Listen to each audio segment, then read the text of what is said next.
Assalomu alaykum barchaga. Bugun sizlar bilan yana qaytadan VirtualBoxni va Kali Linuxni o'rnatishda ko'rib chiqamiz. Chunki ularni versiyasi yangilangan, shuning uchun ko'p kishilar tomonidan savollar keldi. Yuklay olmayapmiz, qaytadan ko'rsatib bering degan. Shuni ko'rib chiqamiz hozir. Demak, yana bir boshdan ko'ramiz sizlar bilan. Birinchi navbatda VirtualBoxni o'rnatib olamiz. Ya'ni VirtualBoxni saytiga kirib olamiz. Mana, ya'ni VirtualBoxni sayti hisoblanadi. Demak, yuklab olishni bosamiz va biz tizimimiz qaysiligiga qaraymiz. Ya'ni Windowslar uchun, macOSlar, Linux uchun Windowsni tanlaymiz. Ya'ni biz Windowsda VirtualBoxni o'rnatyapmiz. Bu yuklaydi. Mana hozir 169 megabaytni tashkil etyapti. Ya'ni VirtualBox ham yangilangan, sal o'zgarishlar bor. Demak, bu yuklandi. Xuddi shunday oyna chiqadi. Nextni bosganlaringizdan keyin, agarda bu chiqmasa, sizlarga Microsoft Visual C++ o'rnatilmagan desa, uni ham o'rnatib olishimiz kerak bo'ladi. Ya'ni menda o'rnatilgan, uni ham o'rnatib olamiz. Ya'ni Microsoft C++ 2019. Ya'ni uni sahifasiga kiramiz. Bu yerda barcha uchun, ya'ni yangi versiyadan eng oxirgi versiya yoki 32 bitlar uchun, ya'ni x86 uchun yoki 64 bitlar uchun. Hozirgi ko'pgina kompyuterlarimiz 64 bitli. Shuni yuklab olamiz. Mana yuklandi. U 17 megabayt.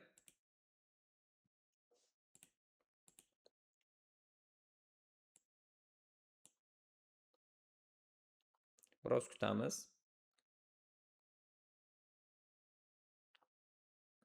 Birinchi VirtualBoxni o'rnatayotgan vaqtda xatolik chiqsa, Microsoft Visual C++ ni o'rnatishimiz kerak bo'ladi. Shundan keyin xatolikni bermaydi bizga. Demak, yuklandi. Bosganlaringizdan keyin kompyuterlaringiz o'chib yonishi mumkin, ya'ni perzagruska beradi o'zi. Undan keyin yana VirtualBoxni qaytadan o'rnatamiz. Ya'ni tanlaymiz, o'rnatmoqchiman deb va next, yesni bosamiz va startni, installni bosib qo'yamiz. Bu yuklanadi.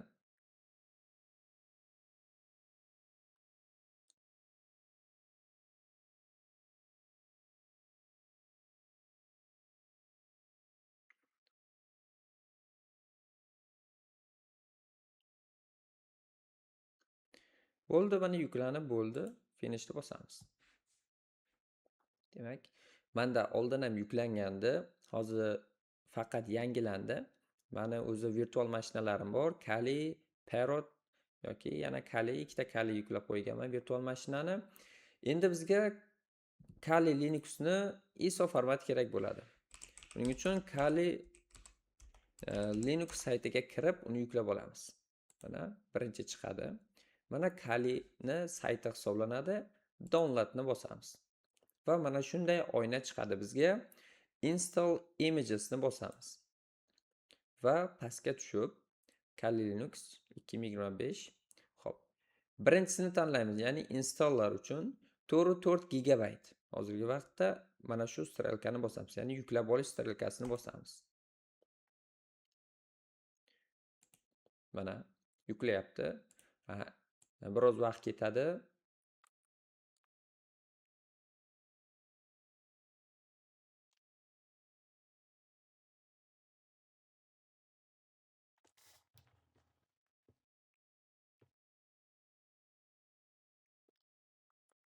Yaqinda Kali Linux ham yana yangilandi, interfeyslari biroz o'zgardi. Shuning uchun ham ba'zilarda xatolik beryapti yoki bo'lmasa virtual mashina ham xatolik chiqib turibdi.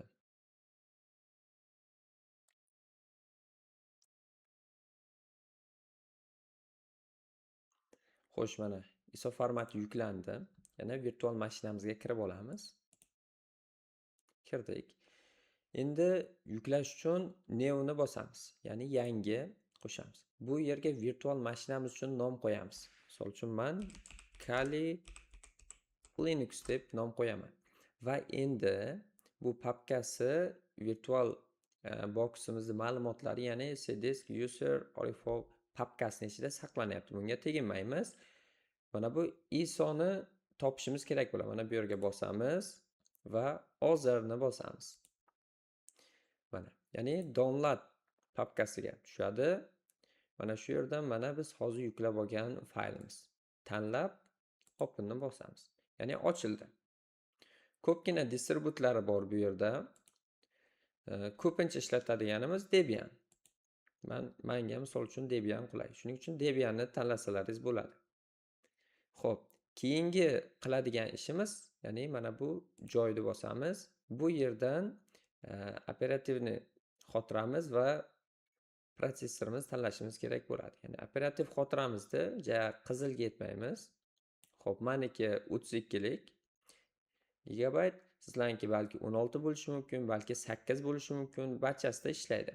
Ya'ni unchalik qizilga yetmaymiz. Men uchun 12, 13 yetadi. Uncha qizilga yetmasligimiz kerak bo'ladi. Ya'ni plavni ishlashligi uchun. 8 bo'lsa, ya'ni shundan salgina mana bu tomonlarga qo'ysak bo'ladi. Yoki 16 bo'lsa ham shu yerlarga qo'ysak bo'ladi. Protsessorda ham 8 talik. Misol uchun sizniki bundan kamroq bo'lsa, qizilga unchalik yetmaymizda, shu joylariga qo'ysak bo'ladi.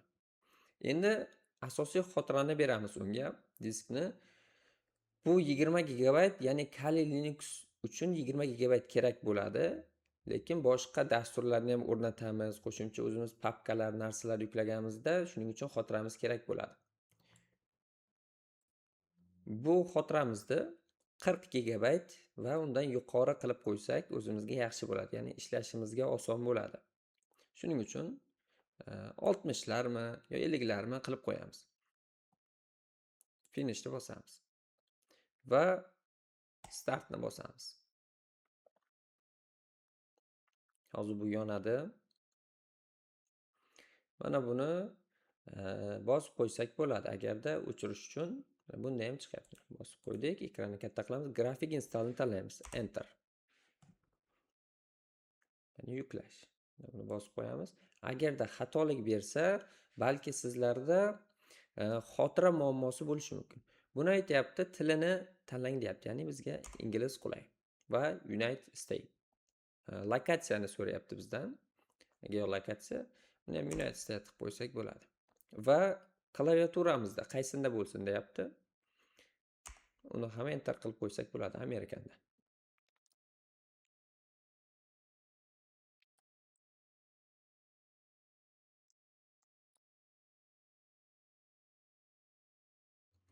Demak, host nomimizni so'rayapti. Ya'ni qurilmamizning nomini desak ham bo'ladi. Xohlagan nomlaringizni qo'ysalaringiz bo'ladi. Misol uchun Kalini o'zi turibdi. Menga yetadi Kalini o'zi. Yana domain name, domain nomimiz. Misol uchun Linux deb yozib qo'yamiz. Endi full name so'rayapti. Kali Linux deb qo'ysak bo'ladi. Bu yerda xohlagan o'zlaringiz uchun userlarni yozib qo'ysak bo'ladi. Ya'ni foydalanuvchi nomi. Bu yerda akkauntning nomi qanday bo'lsin deyapti. Buni ham Kali yoki Linux, xohlasangiz ismlaringizni ham qo'ysalaringiz bo'ladi. O'zlaringizda birorta yoqqan nomni qo'yib qo'ysalaringiz ham bo'ladi. Linux deb yozib qo'yamiz. Endi bizdan parol so'rayapti. Ya'ni birinchi ekranga bosganimizda, ya'ni kirganimizda so'raydigan parolni. Unga 4 ta bir xil raqammi, harfmi, o'zlaringizga xohlaganini qo'yib qo'ysalaringiz bo'ladi. Misol uchun menga 4 ta bir xil raqam bo'ladi. Ya'ni bu kirish uchun parol hisoblanadi. Time zone, ya'ni vaqtni aytayapti. Uni ham connecting qilib qo'ysak bo'ladi. Keyinchalik nastroykadan to'g'irlab olamiz uni, agarda bizga kerak bo'lsa.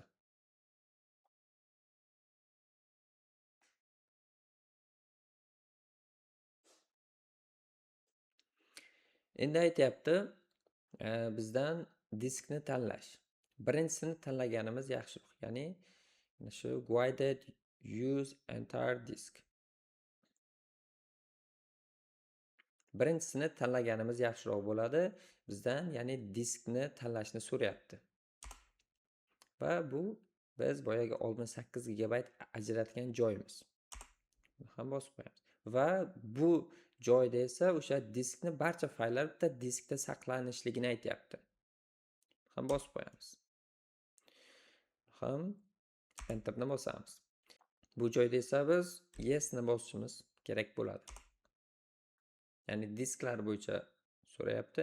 Endi ko'pgina ma'lumotlarni yuklaydi.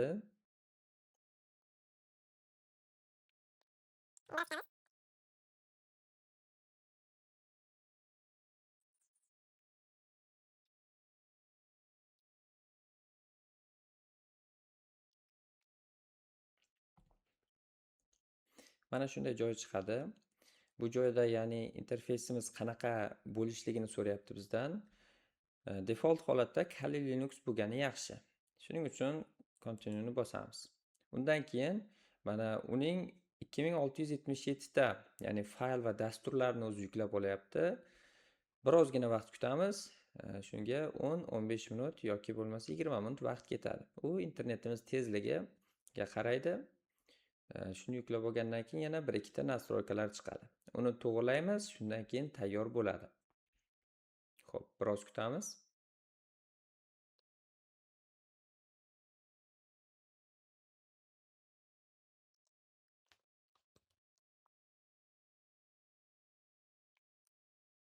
Do'stlar, yana bir gap, kanalga obuna bo'lishni esdan chiqarmang, videomizga like bosishni ham esdan chiqarmang.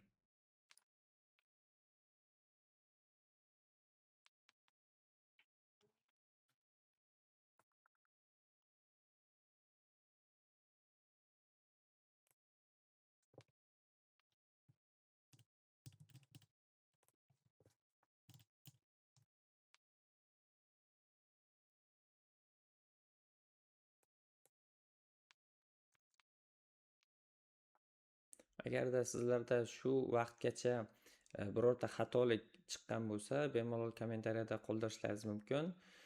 Men o'zim o'qib ko'rib, sizlarga uni yechimini aytishga harakat qilaman.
Mana tugadi. Yana biroz yuklanish bo'lar ekan. Bunda ham yesni bosamiz. Bundan keyin diskimizni tanlaymiz, ya'ni pastdagi diskni.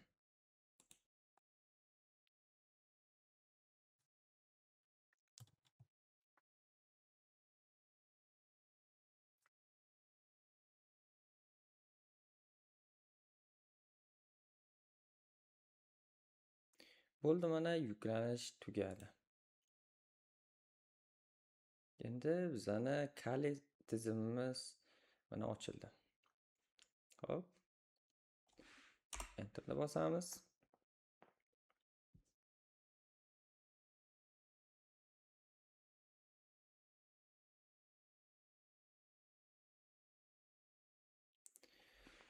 Mana ochildi. Endi biz loginimizni va boya kiritgan parolimizni kiritishimiz kerak bo'ladi. xato teribman. Mana.